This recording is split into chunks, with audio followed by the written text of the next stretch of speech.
Today, we're gonna stir fry some monkfish with some lemongrass, some chilies, and some lime leaf. It's very simple. I saw this on Instagram the other day and I thought I have to cook it. So, let's do it. First, we prepare the monkfish. Monkfish is very meaty and very firm. And if you have the time, I would suggest that you salt it for about 20 minutes before to further firm up the flesh. But you can make this with any kind of meaty fish. So swordfish, for example, would work really well.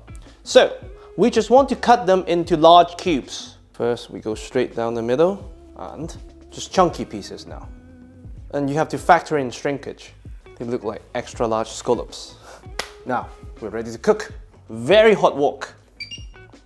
You can use the pan as well, I'm just switching things up a bit. Now, the wok is almost smoking. Vegetable oil or any high smoke point oil in. You swirl it around and you wait for the oil to shimmer. That's perfect. Monkfish in. Make sure you hear the sound. Now we season with just salt today, because the chilies and the lemongrass, there will be a lot of different flavors. There's no need for even black pepper. And we'll add a dash of soy sauce, of course. As tempting as it is to toss your wok immediately, like the restaurants do, because our stove at home, they're not as hot, so you want to keep it there to maximize the heat for the initial browning. Only when the fish is well browned, then we get to add the spices and play chef and toss the wok. If you see a bit of splashing, that's the fish releasing its liquid, so leave it. Only when the water content is mostly evaporated, browning could start. And that's what we want, because that builds flavors. Otherwise, you might as well just boil the fish or steam it. Of course, you can move them around a bit for some equal opportunity browning.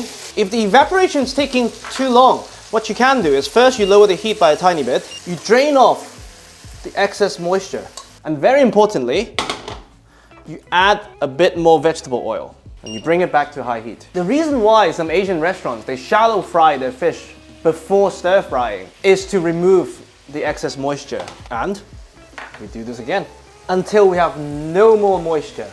Don't worry, time is on your side. It's you versus the monkfish, and only one is alive. Now I'm moving to avoid burning and sticking. Now you can smell the sweetness. You lower the heat. First, you deglaze with some Maotai. You can use vodka, you can use sake, you can even use water. You want something strong to stand up to the Thai style spices. And a bit of soy sauce.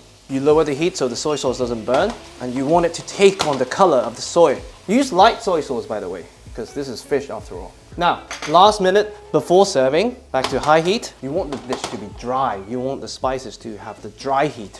Everything in, whip the lime leaves. You want to save one on the side. That's when you get to play chef and toss. Not like this though. You want to give them just enough time to release their fragrance. One last toss, and that's it. We can plate. Cheers. You can see the very dry texture, which is exactly how we wanted this to be. All those beautiful lemongrass, chilies. You can use any chilies that you like, by the way. I forgot what I bought, to be honest.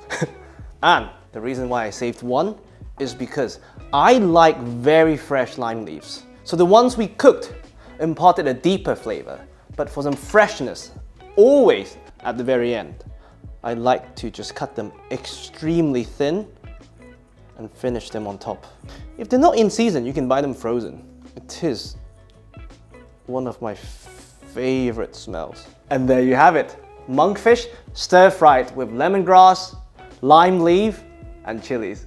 I hope you enjoy.